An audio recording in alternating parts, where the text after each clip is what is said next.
Hi friends, welcome to ultimate அலப்பறைகள். இன்றைக்கி வந்து சண்டே சிக்கன் கிரேவி பண்ணியிருக்கேன். இதை வந்து உங்களுக்கு ஷார்ட்ஸாக அப்லோட் பண்ணுறேன். ஒரு பாத்திரம் வச்சுக்கோங்க. பட்டை, கிராம்பு, சோம்பு, கசகசா எல்லாம் போட்டுக்கோங்க. 2 ஸ்பூன் வரமல்லி, 1 ஸ்பூன் சீரகம், 4 வரமிளகாய் போட்டு நல்லா ட்ரை ரோஸ்ட் பண்ணிக்கோங்க. ட்ரை ரோஸ்ட் பண்ணது மிக்சி ஜாரில் மாற்றி 1/4 ஸ்பூன் வந்து மஞ்சத்தூள் போட்டு நல்லா பவுட்ரு பண்ணி எடுத்துக்கோங்க. இது நல்லா நைஸாக பவுட்ரு பண்ணும்போது குழம்பு வந்து நல்லாயிருக்கும்.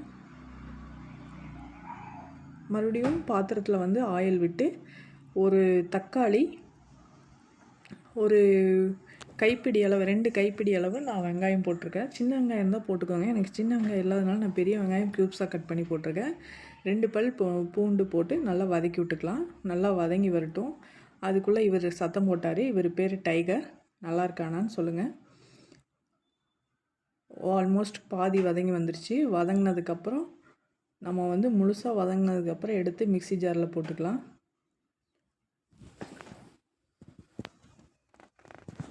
மிக்சி ஜாரில் மாற்றிட்டு இதையும் அரைச்சி எடுத்துக்குவோம்.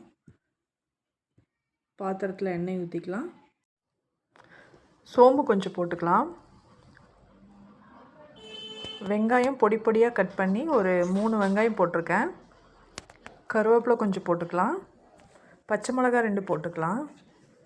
இஞ்சி பூண்டு பேஸ்ட் 2 ஸ்பூன் நான் போட்டிருக்கேன்.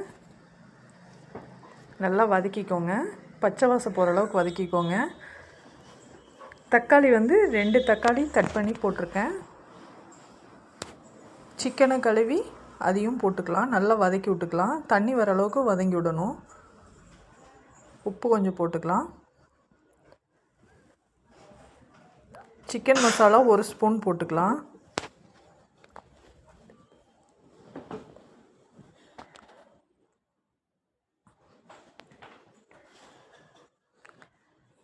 இந்த ஸ்டேஜில் நம்ம அரைச்சி வச்சுருக்கிறது கிரேவி மாதிரி இருக்கிறது அப்படியே ஊற்றிக்கலாம். நம்ம மிக்சி ஜாரில் கொஞ்சம் தண்ணி விட்டு இதில் மிக்ஸ் பண்ணி தண்ணி வேணும் நம்மளுக்கு வேகிற அளவுக்கு, அந்தளவுக்கு நம்ம ஊற்றிக்குவோம். நல்லா கலக்கி விட்டுக்கலாம். இது நல்லா வெந்து வரணும். இடையில ஓப்பன் பண்ணி கலக்கி விடுங்க. ஒரு தட்டு போட்டு மூடி வச்சுருங்க. இப்போ மேக்ஸிமம் வெந்துருச்சு. நல்லா கிரேவி பதத்துக்கு வந்துருச்சு. மறுபடியும் ஒரு 10 நிமிஷம் விட்டு மறுபடியும் ஓப்பன் பண்ணி இப்போ கரெக்டாக இருக்குது. நான் மல்லித்தலை தூவியிருக்கேன். இந்த ஸ்டேஜில் நல்லா கலக்கி விடுங்க. அவ்வளோதான்.